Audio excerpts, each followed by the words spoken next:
My audience,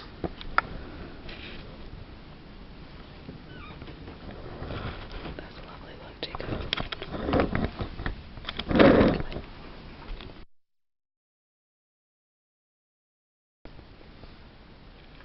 good. Yep. Whir! Tap, tap, tap. The sound of air tools and hammers pounded and screamed as I opened the door. For my college speech class, I was asked to do an interview on someone who made a career out of my field of study. Doing this interview required me to draw up questions, conduct an interview, and evaluate and report my findings. I really need to pick my interviewee's brain for answers to help me climb the ladder of success towards my future career goals. Unlocking the useful knowledge out of someone's head requires a specific key. That key is an intriguing question.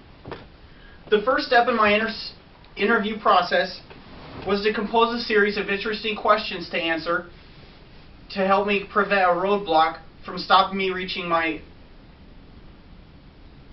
success in the future.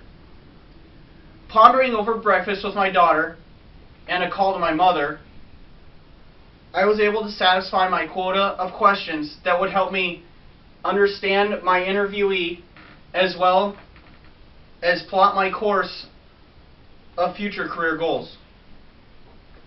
But what are questions without someone to answer them? I need a brain full of information to use my key of questions on. With a notebook of questions and a mind of ambition, the next step in my journey was to find a superior to help guide me into my career goals. I found myself walking into the service department of the local Chevrolet dealership to help me with my dilemma. The first individual to investigate my presence would be the same person that was about to answer all of my questions. I extended my hand, introduced myself and my purpose. He shook my hand and introduced himself as Mike, the service manager. Mike seemed hesitant to answer my questions, but was still willing to help me with my project. Although his answers were short, they still helped curb my appetite for knowledge, as well as provide a backbone for my paper. With this lush amount of information, it was time to evaluate my interview. The key was just what I needed to get into Mike's head for some much needed information. I was now able to sort, understand, and compile my findings into an informative speech to give to my peers so they could hopefully understand how this interview has changed my thoughts, my view on my field of study. I was interested to find out that Mike said that his job was very straining on his personal life. I just figured that when the doors closed at 6 p.m. that his work life was over for the evening. I was also intrigued to find out that he said he couldn't think of anything that he would have changed in his past to make for a more successful career that he has now. Most people would say if they looked in their past, they have plenty of things they would have changed to make for a more successful career that they have now.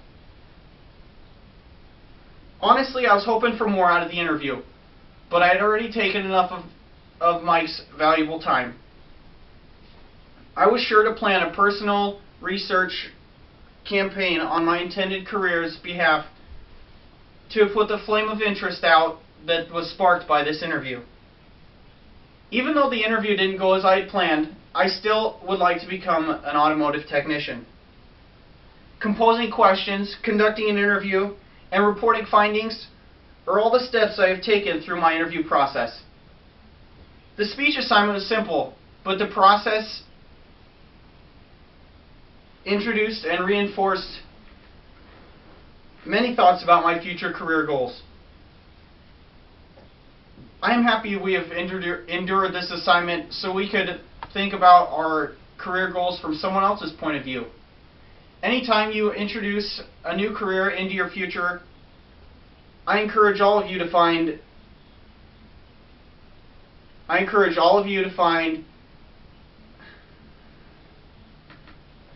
someone to talk to that's been in your shoes and see if they can help shed some light on how to make more successful career path for yourself.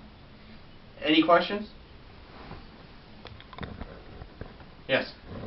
With talking to Mike, would you prefer the bigger dealership setting for your automotive stuff or the smaller mom and pop type shop?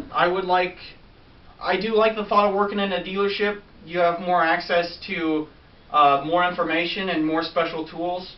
Dealerships have to keep up to snuff with a lot of those aspects to keep their dealership status, whereas mom and pop shops will have, they might not have the special tools and they might not have the resources to do some jobs that a dealership would actually have to do.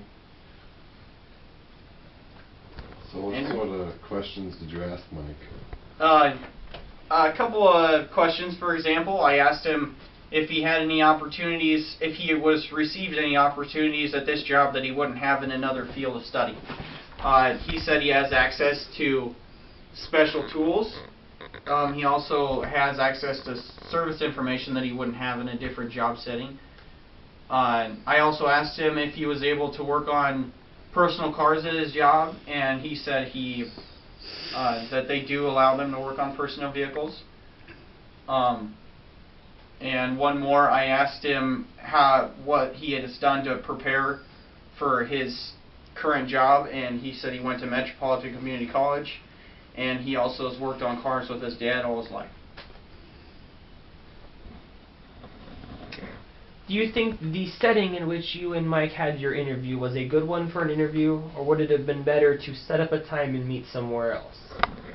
It probably would have been more beneficial if we would have met maybe in an office or set up a time and met somewhere else. We kind of just went off the fly right in the shop there. It was most convenient for both of us. I didn't want to take much away from his job, and it was kind of what was the most convenient for both of us.